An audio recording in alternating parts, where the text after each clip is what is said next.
Fala pessoal, mais uma questão aqui do Enem para vocês, aqui do canal Simples Física. Uma questão muito interessante que envolve aqui a terceira lei de Newton, princípio da ação e reação. Espero que vocês gostem aqui desse vídeo. Aproveita e faz a tua inscrição aqui no canal para me ajudar com esse trabalho. Não esquece de deixar o gostei no vídeo e vamos para mais uma resolução.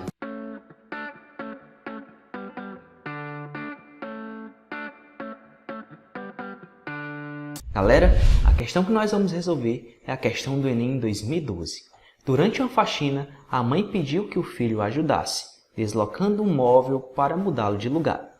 Para escapar da tarefa, o filho disse ter aprendido na escola que não poderia puxar o móvel, pois a terceira lei de Newton define que se puxar o móvel puxará igualmente de volta.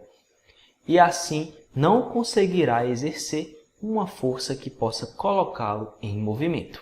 Tá? Esse cara aí é muito espertinho, né? Qual argumento a mãe utilizará para apontar o erro de interpretação do garoto? Pessoal, então nós vamos ter que entender aqui alguns pontos, né, importantes da terceira lei de Newton, né, algumas características. Então, olha aqui a figura. Na hora que esse martelo, né, acerta o prego, o que acontece? Ele provoca uma força no prego, aqui para baixo, e o prego, como reação, né, provoca uma força contrária, aqui para cima. Então, essa força aqui azul eu vou chamar de força de reação. E essa força aqui para baixo eu vou chamar de força de ação. O que é que acontece, pessoal? Quais são as características do par de forças de ação e reação? Elas sempre vão existir aos pares. Então, coloca aí, sempre existirão aos pares. Outra coisa importante, pessoal, ó, elas têm o mesmo ponto de aplicação.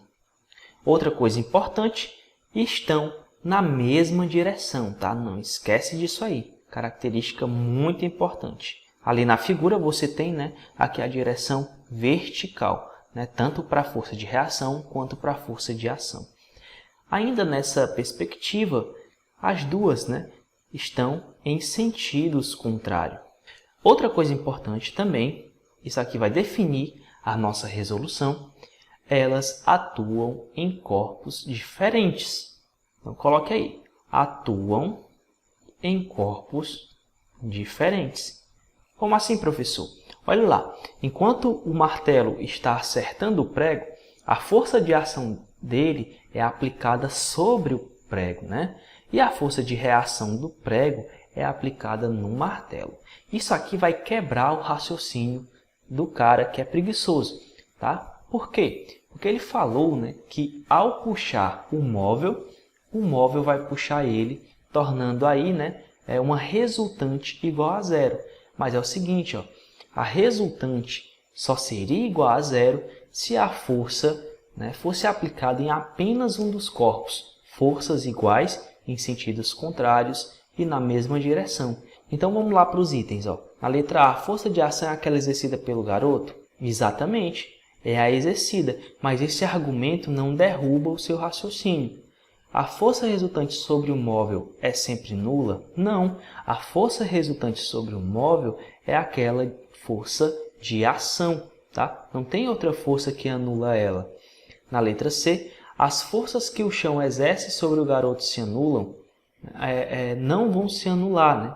Você tem ali, então, se você poderia pensar em uma força de reação normal, né? Que poderia estar se anulando ali com a força peso, mas você também teria ali uma força de atrito, né? Que poderia estar sendo aplicada ali no pé do garoto ou no móvel também, mas isso não vem ao caso, não derruba o raciocínio dele.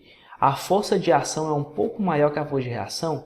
Não, tá? Uma coisa importante que eu esqueci de colocar aqui é que elas são iguais. Então, o módulo da força de ação é igual ao módulo da força de reação, certo?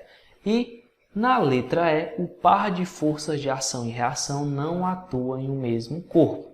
Então, pelo raciocínio dele, estava tendo ali como resultado uma resultante igual a zero. Mas isso só seria possível se as duas forças fossem aplicadas em apenas um dos corpos. e isso não acontece. A força de ação é provocada sobre o móvel e a força de reação é provocada sobre o garoto. Então a resposta correta aqui seria a opção E. Tá certo? Pessoal, muito obrigado aí pela atenção de vocês, né, durante esse tempo. Espero que vocês tenham gostado aqui do vídeo. Não esquece de verificar a descrição aqui do vídeo, tá? Tem muitas informações importantes para vocês. Muito obrigado e até a próxima. Valeu!